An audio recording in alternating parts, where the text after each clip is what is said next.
The little girl's scream cut through the garden like a blade, high, thin, desperate. And there she was, tied to a wooden post directly beside a swarming beehive, her small wrists bound so tight they'd already turned red. The racist stepmom stood just a few feet away, sunglasses on, smiling like she was watching a show only she deserved to enjoy. If it's already made your blood boil, tap like, and subscribe so you don't miss stories where justice finally wins. Brooke Wellington, 6 years old, shaking, breath stuttering, kept whispering, "Please, please don't do this. I'll be good."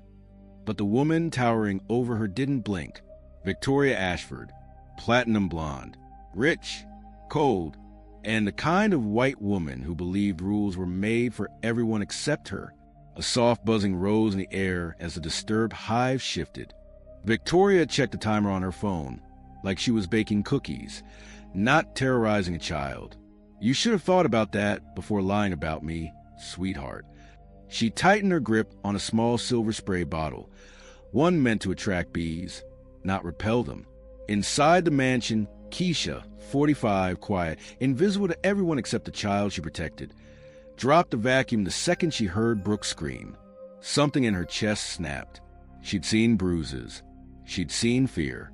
She'd seen the way Brooke flinched every time her father left the country, but she had never seen this. Keisha ran through the hallway, feet pounding on polished marble, slipping past the dining room and pushing through the sliding glass door. The sunlight hit her eyes as she stepped outside and froze at the sight of Brooke trembling beside the hive. Victoria didn't turn around. "Back away, Keisha. This is a family matter." Family matter. That's what people like Victoria always said right before doing something unforgivable.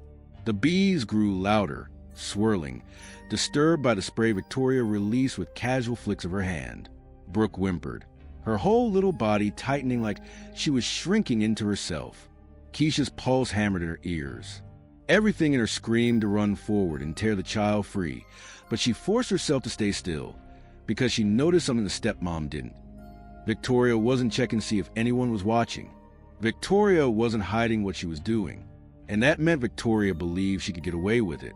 That arrogance was the first crack in her perfect world, and Keisha was about to split it wide open.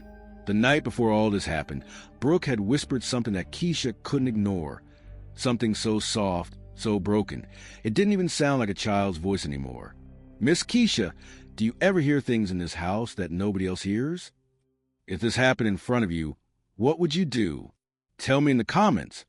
I read every single one. And if you stand for fairness, hit subscribe." That question had lived in Keisha's head ever since. Because Brooke wasn't talking about footsteps, or doors closing, or the mansion's old pipes groaning at night. She meant something else. And every day leading up to this moment, the signs had stacked up like quiet warnings that only someone invisible, someone the wealthy overlooked, would notice. Brooke had started clenching her sleeves to hide bruises the size of fingertips. She'd stopped running around the garden the moment Victoria stepped outside. Her drawings, once filled with flowers and ponies, had turned into dark scribbles, tiny figures trapped behind tall fences. And worst of all, Brooke had developed a habit of flinching whenever someone raised a hand, even a wave. Keisha carried all of this in silence, because people like Victoria didn't just intimidate, they controlled. Every phone call, every staff meeting, every meal, they were curated for one purpose: to present Victoria as a perfect wife, the perfect stepmother, the perfect American socialite. But perfection cracks faster than porcelain.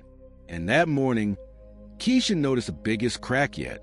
While dusting the hallway outside Victoria's bedroom, she overheard a phone call, Victoria whispering sharply into the receiver, "No, he won't be back until Thursday. I told you, and by then everything will be handled." Handled? The word had sunk into Keisha's stomach like ice. Later, while changing Brooke's bedsheets, she found the child's tablet shoved under the pillow. One open tab, one pause video, a clip of Africanized bees, aggressive behavior, how to provoke them. Keisha felt the breath leave her lungs. And then Brooke walked into the room, eyes red, voice trembling. "Miss Keisha," she whispered, barely audible, Do you think I could ever disappear? Keisha knelt down, holding her shoulders gently. No, baby, not while I'm here. But even as she said it, a quiet dread climbed her spine. Something was coming. Something she wasn't supposed to see. Something Brooke wasn't supposed to survive. By midday, the mansion felt wrong. Too quiet in some corners, too tense in others. Keisha had learned to read wealthy homes like weather patterns, and today the air hummed with something sharp, something cruel waiting to break open. Brooke ate her lunch in silence, barely lifting her eyes from the plate. Victoria sat across from her, swirling iced tea in a crystal glass, watching the child way a hawk watches a rabbit that strayed too far. Every clink of ice made Brooke flinch. Sit up straight, Victoria snapped. Without even looking, Brooke stiffened instantly. Keisha stood in the doorway, hands clasped behind her apron, pretending to wait for instructions. But she was studying Victoria's face, noticing how strangely calm she was. Not irritated, not annoyed. Calm, too calm, dangerously calm. When Brooke accidentally dropped her fork, the sound struck the table like a gunshot. Victoria didn't shout. She didn't scold. She just smiled, a small, chilling smile that made the room colder. "It's okay, sweetheart," she murmured, her voice sweet as poison honey. "We'll correct things later." Correct. There was again danger dressed as politeness. Hours passed and the signs thickened. Victoria dismissed the gardener, then the cook, then the chauffeur. "One day off," she said lightly. "The house needs peace." But Keisha understood the truth immediately.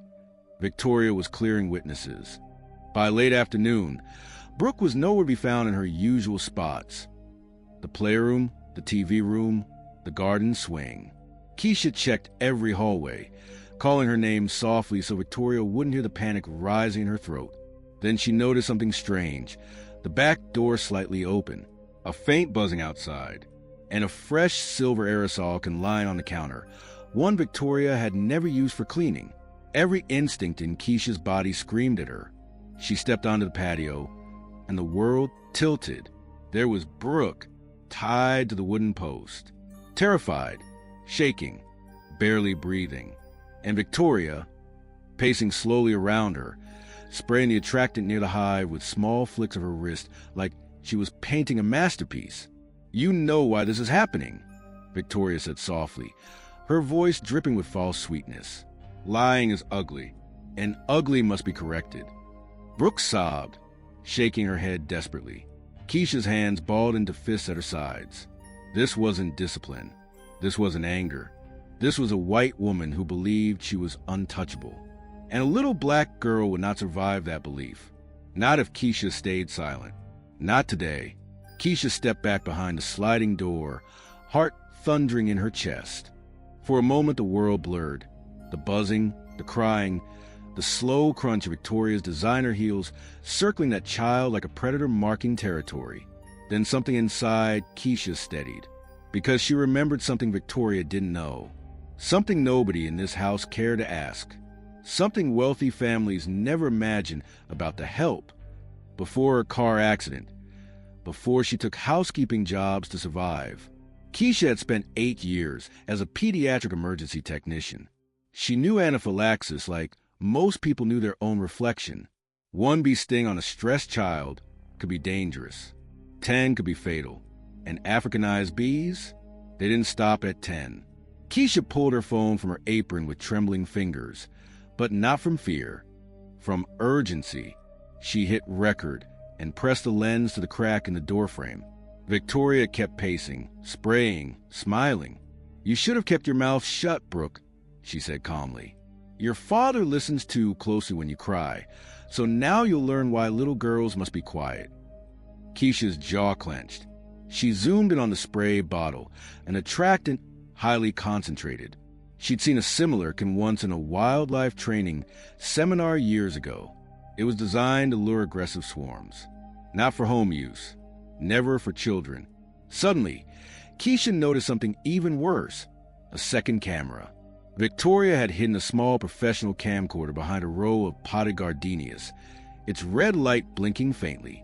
She wasn't just torturing Brooke. She was documenting it. Keisha felt a cold wave roll through her chest, but not fear. Strategy. She wiped her eyes, steadied her breathing, and sent the first clip to her old contact from the hospital, Dr. Lila Monroe. Then to Marcus Chan, the county social worker she'd once helped on a case. Then to Samantha Brooks, the journalist who'd been begging for leads on wealthy child abuse rings. 3 messages, 3 allies, 3 sparks. The kind of sparks that burn entire empires down. Keisha pressed her phone to the window again as Brooke coughed for air. The bees were growing restless now, their hum thickening, swirling like a living storm around her trembling body. Victoria checked her timer. 7 minutes left. She hummed a tune. Calm, certain, because in her mind, she had already won. She didn't know that the woman she treated like furniture had just flipped the entire game, and the world was about to watch her lose. Keisha's phone buzzed almost instantly. First message, Dr. Lila Monroe. Keisha, get the child away from the hive if you can. I've already alerted emergency medical services. Keep recording, this footage is critical. Second message, Marcus John. I'm dispatching a rapid response team. Stay hidden. Document everything. You're saving her life. Third message came seconds later. Samantha Brooks. Going live in 90 seconds. Keep filming. This woman is about to burn. Keisha swallowed hard. 3 people, 3 different systems, all now watching this garden through her phone. And Victoria, oblivious, kept circling Brooke, humming her sweet, hellish tune. The bees were thick now, wings brushing against the girl's skin. Her breaths were short, sharp, desperate. Keisha could see the early swelling around Brooke's throat, a sign she knew too well. Time was running out.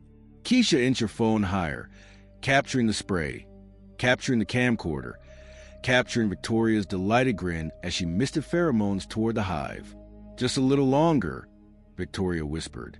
Accidents take time. A sound broke the moment. Sirens.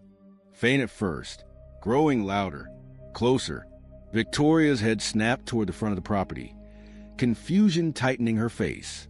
What on earth? But confusion turned to panic when multiple sirens layered together. Ambulances, police, fire rescue. It was a full emergency mobilization, a response Victoria never expected because she believed no one would dare challenge her. Keisha kept recording, heart racing but hands steady. She zoomed in on Brooke's swollen eyes, the shaking in her small arms, the bees landing one after another. Then a louder noise tore through the garden. Brooke! The child's father, Ryan Wellington. He wasn't supposed to return until Thursday. But the moment Samantha broadcast the footage, Ryan's assistant sent it straight to him. He'd chartered a jet. He'd run through security. He'd sprinted from the car. Victoria froze. The bottle slipped from her fingers. Ryan, baby, listen. This is not. He shoved past her, horror draining the color from his face as he reached his daughter. Oh, God, Brooke. Sweetheart. No, and oh, what did she do to you? Paramedics rushed in behind him. 2 bee specialists, a trauma medic, and a pediatrician. They cut Brooke free with shaking urgency. Victoria backed away, hands trembling. She wandered too close. I tried to. No, Keisha said, stepping out at last. You tied her there. I recorded every second. Victoria's mouth fell open, helpless and cornered, because the world wasn't just coming for her. It was already here. The garden exploded into chaos. Paramedics shouting instructions, police officers rushing across the lawn, journalist alerts buzzing on every device. But in the middle of all that noise, one sound cut through everything. Victoria's voice cracking for the first time. This is a misunderstanding. Ryan, tell them, I was helping her. Ryan didn't even look at her. He was too busy holding Brooke's trembling hand as medics injected epinephrine into the tiny, welt-ridden arm. The child's breathing, shallow and ragged, slowly eased into something steadier. Daddy, she whispered, voice paper thin. I'm here, he said, voice shaking. I'm right here, baby. A police officer approached Victoria. Ma'am, we need you to step aside. She tried to pull herself together. smoothing her hair, fixing her blouse, attempting the polished charm she weaponized so well. "Officer, this must look alarming, but..." Keisha held up her phone. Screen glowing, footage rolling, audio crystal clear, Victoria's face drained of color. The officer grabbed the device gently, watching the first 30 seconds. His jaw tightened. Then Samantha Brooks, live streaming from the sidewalk, called out toward the officers. "We have over 80,000 viewers watching this man's wife tie a child to a beehive. Your evidence is confirmed nationwide." Victoria stumbled back. "You can't. This is private property." "It is now an active crime scene," the officer interrupted. "And you are under investigation for attempted murder of a minor." "Murder?" Victoria choked. I didn't. This was discipline." Keisha stepped forward. "You tried to kill her. You used pheromone spray meant for swarm provocation. You cleared the staff. You planned it." Ryan turned toward his wife for the first time, his expression hollow, disbelieving, breaking in real time. "How could you do this to my daughter?" Victoria reached for him. "Ryan, please. She lied about me. I had to teach her." Paramedics wheeled Brooke toward the ambulance. The little girl raised one trembling hand toward Keisha. "Don't leave me." Keisha hurried beside her. "I'm right here, sweetheart." Officers cuffed Victoria as she screamed, her voice cracking into a sound no longer polished, no longer superior, just desperate and exposed. "Ryan, don't let them do this." She needed to learn. She needed to learn. Ryan didn't move, didn't speak, didn't blink. Victoria Ashford, the woman who believed money and whiteness made her untouchable, was being marched out her own $12 million mansion in handcuffs. And Keisha, the black maid she never saw as human, was the reason justice finally landed. 6 months later, Keisha stood in a place she never imagined she belonged. Inside a warm, sunlit studio, a microphone clipped to her blazer, producers moving around her like she was someone important, someone visible, someone heard. And as she looked into the camera, she remembered Brooke's small voice on that terrible day whispering, "Miss Keisha, do you think I could ever be safe again? If you believe talent can silence every insult, share this video. And to everyone watching from the US, UK, and Canada, your voice matters." The red recording light blinked on. 3, 2, 1, we're live. Keisha took a breath. The world had changed since that day. Brooke had recovered, slowly, bravely, beautifully. Therapy, safety, and a father who never left her side again had rebuilt a spirit nearly crushed by fear. She was laughing again, drawing again, running again. Her nightmares were fading. And Victoria? She now woke up every morning in a gray uniform behind federal bars, serving a 28-year sentence with no possibility of parole. The trial had been fast, brutal, public. The footage Keisha captured played on every major network. An entire nation watching as a wealthy socialite was stripped of the privilege that once shielded her. But justice didn't stop there. Donations poured in from viewers across the US, UK, and Canada after Samantha ran a special on the case. And with Ryan's support and half the country cheering for her, Keisha launched something bigger than she ever dreamed. The Brooke Wellington Foundation for Child Protection, a national network dedicated to training maids, nannies, housekeepers, gardeners, anyone who worked in wealthy homes, to recognize the signs of hidden abuse and to report them safely. Keisha wasn't just a maid anymore. She was a guardian, a leader, a voice for those who had none. The program rescued 47 children in its first 4 months. And counting. Back in the studio, the host leaned forward, eyes soft. "Keisha, what do you hope people understand from your story?" Keisha looked into the camera, steady, unshaken, that sometimes the people you overlook the most are the ones who see everything. And sometimes the child nobody believes is the one who tells the truth. We just have to listen. The host nodded slowly. And Victoria Ashford? Any final thoughts on her? Keisha didn't hesitate. She thought hurting a child made her powerful. But real power is protecting one. The crew fell silent. Outside the studio, a small girl waited with a bouquet of yellow flowers, her smile brighter than the lights inside. "Brooke, safe. loved, alive, and because of one black woman who refused to stay invisible, justice finally had a face.